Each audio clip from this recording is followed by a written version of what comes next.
Hey, Mike. Yeah, Tim. How deep will you delve? You are seekers sent to vanquish the malevolent creature Callous, survive an onslaught of illusions and mind games to reach Callous' final gauntlet and banish their spirit back to the beyond.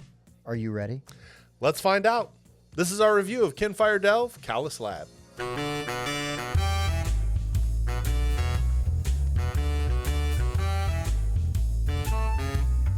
Hey guys, I'm Tim. I'm Mike. And this is the Board Game Rundown, and today we are going to talk about Kinfire Delve, Callous Lab from Incredible Dreams Studios. This is one of three of this style of game. There's Vainglory's Grotto and Scorn's Stockade, and now Callous Lab. In this, we're playing Seekers that are trying to get to the bottom of this well where there's an evil being that is spreading darkness into the world. So highly asymmetrical. Each box comes with two Seekers and then a villain and a well deck, essentially, with some counters and dice and everything. But the each box has unique villains, well decks, and Seekers. So you're going to get completely different styles of play based on the Seekers you're playing and the villain you're going against. Also, these sets can be combined. You can bring in other Seekers to go against different villains. You could go up from a 2-player count if you have another box to up to a 4-player count and integrate those Seekers accordingly. What we're trying to do is here's the well deck, right? And there's challenges on all sides, and there's different kinds of challenges. There's traps, combat, puzzles, all kinds of things. There's an event that would basically get resolved, and you're going to do what it says, and then you're going to add another card to the well. Once we get through that whole deck, then we reveal the villain, whichever one we've randomly chosen, because there's 3 different ones in the box. And then there's his combat cards. And then based on that villain's ability, he's going to have a special ability that he affects you trying to beat him. But the combat cards will always be the same. But he's going to proc in different ways. The challenges and the villains all have a difficulty value, a reward, and then a penalty if you do not successfully defeat that challenge on your first go at it. When you go after a challenge, you're going to have a hand of cards, depending on player count, tell you how many cards you have.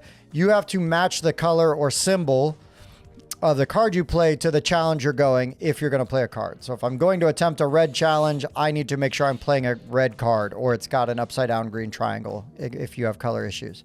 But I'd add my progress to that. So like this is a 4. Now I would ask Mike if he wants to boost and help me out. He can boost up to 2 times. And basically he will add the boost value of the matching color or icon that's at the bottom of the card, because these are multi-purpose cards. Yep. So mine would also have to match. So for example, I could play my red Firebolt here, which adds 1 to that. It also has my Seeker bonus on it, which means if I boost with this card, Tim gets to draw a card. Which is awesome, because drawing cards is hard to do in this game. So then now I know I've got already have 5 progress on this guy out of 6, and then I'm going to roll the dice and, of course, not kill it. None of them hit. Not kill it. So the die are going to have symbols on there, which will then match the symbols on the cards. And there is a white, which is a wild, so it matches all the symbols.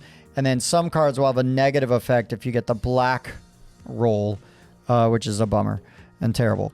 But anyways, and that's basically what's going to happen. This one, we would take 4 damage for failing this. That was a bad one to fail. Which sucks. Yeah, terrible one to fail. But if we would have beaten it, it has a 1 and an arrow. We would discard 1 card from the top of the well, meaning we've delved deeper in. He goes away, and then we would replenish, and now we've got a new one. So like this one, its difficulty is a 13, but if we beat it, we get to go 13 cards deeper into the well. That's huge, but it's super hard to do. And if we fail this, you have to discard 3 cards. Now, it does have the option, if failed, you may discard this challenge instead of suffering the penalty.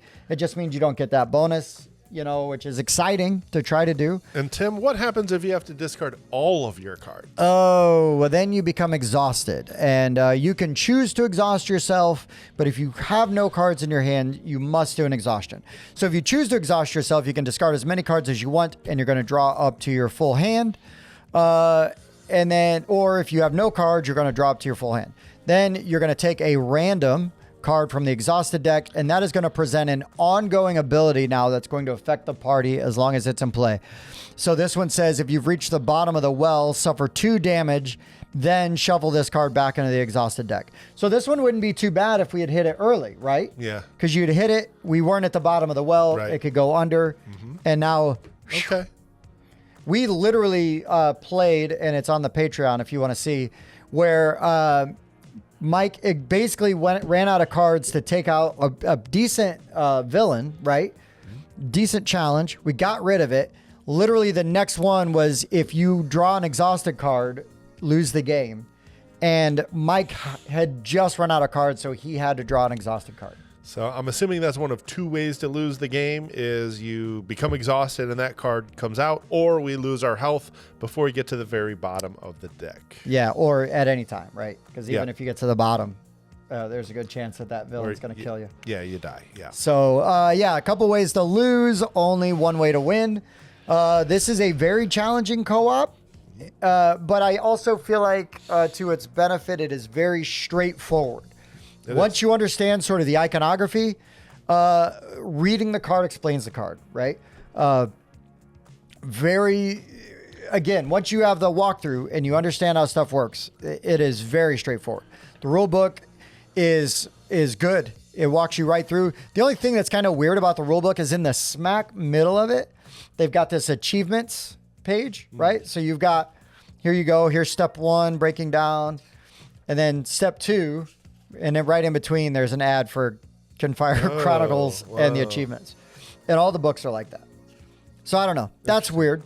It could confuse somebody. But honestly, you get through to the end, and it gives you, there's a glossary in the back, quick turn guide here, and then great iconography breakdown on the backside. That's your player aid. You just keep that face up. Yeah. So Mike, what did you... Oh, I didn't even mention, each character also has a lantern. Starts the game uncharged. There are abilities on the cards that will allow you to charge your lantern, and then instead of playing a card, you can use your lantern instead for that super powerful ability, and then it becomes uncharged again, and you have to wait until you have the opportunity to get it going. Lantern ability, super powerful, very cool, but also kind of rare.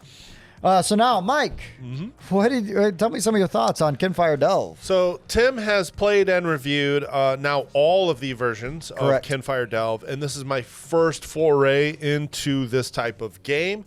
And I found this pretty enjoyable. I get kind of some vibes of the old school Pathfinder adventure card game where you're kind of playing cards from your hand as a character and try to dive into this deck.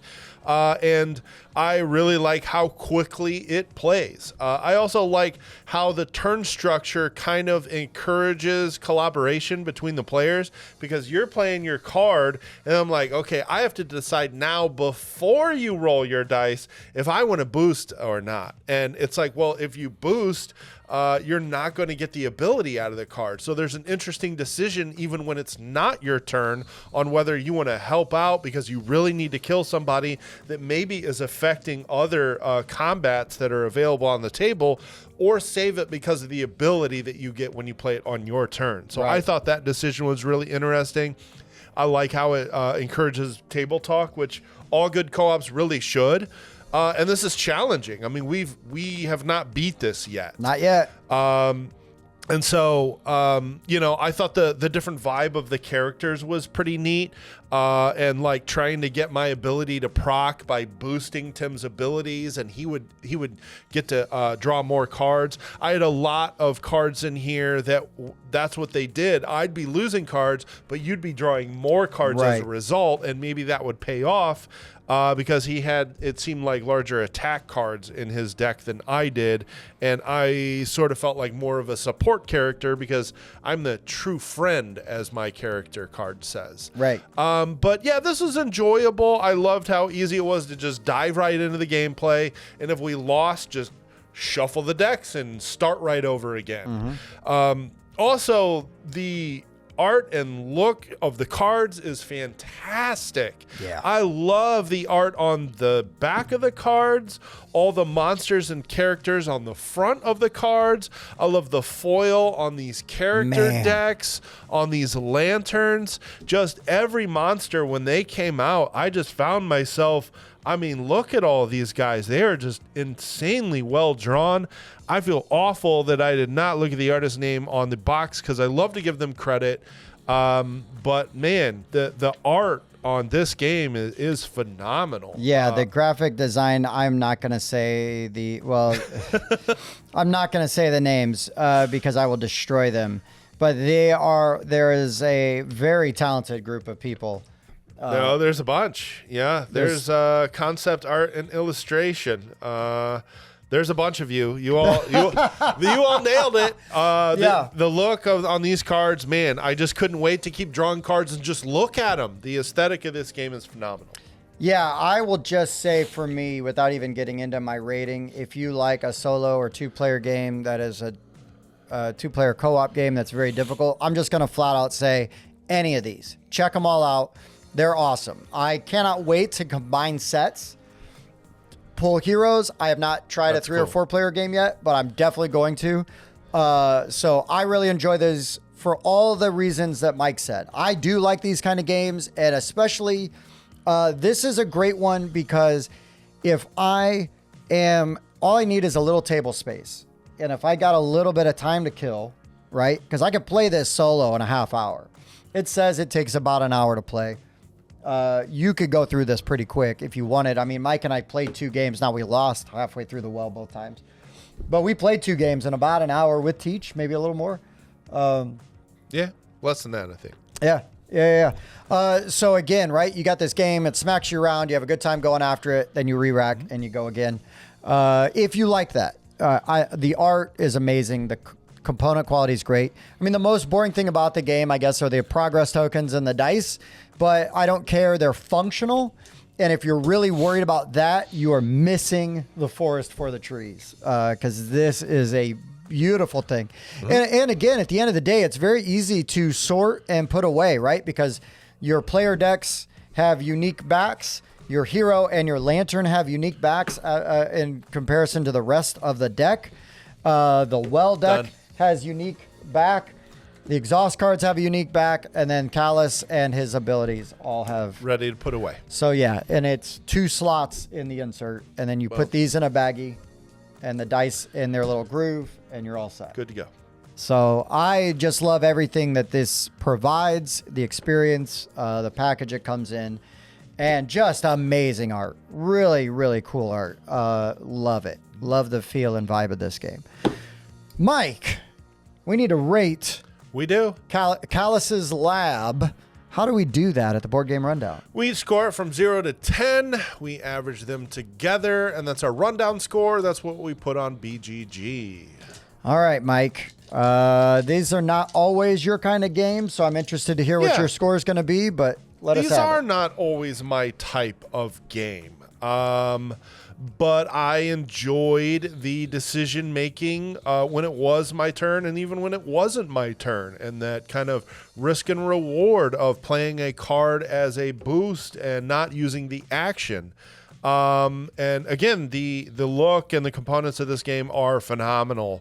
And I like how easy it is to just get out onto the table. You're playing in 30 seconds. You're re-racking and playing again in 30 seconds when you lose as poorly as we did. Yeah.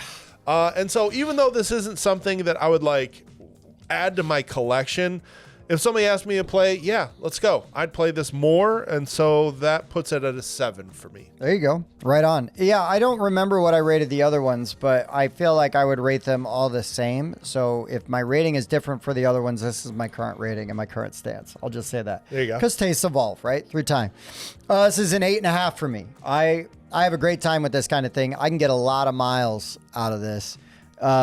So I appreciate these kind of games. I think the artwork's great, and I love the production quality. I can't wait to play some of the other Kinfire games because there's Kinfire Chronicles. Like, I'd love to. Like, this universe is a cool universe, so I'm interested in seeing more stuff with it. Even though those will have different play styles, right? Whole different kind of game. But this play style, as long as they keep putting these bad boys out, I'm gonna keep playing them. I just will say that because I think they're great and a really easy 2-player game. Knock out really fast. Teach. Great filler. Great challenge. By yourself or with a friend. Very accessible. You could teach this to a lot of people, kids included. Yep, not too bad. So if you average our scores together, that means our rundown score is 7.8. That's not bad. Yep, that respectable. Is not bad at all. I will say Incredible Dream did send us this copy and the other copies of Kinfire Delve, but this is otherwise not paid. They just gave us a game. But I'm really glad because I'm going to keep it.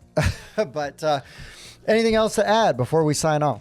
If you made it this far into the video and you found it informative, like the video and sub to our channel. We appreciate it. We're getting really close to 7,000 subs, so we're excited for that. Hopefully by the time you watch it, we're way past that. Absolutely, yeah. But yeah, guys, for the Board Game Rundown, I've been Tim. I was a true friend. He was. Thanks for watching.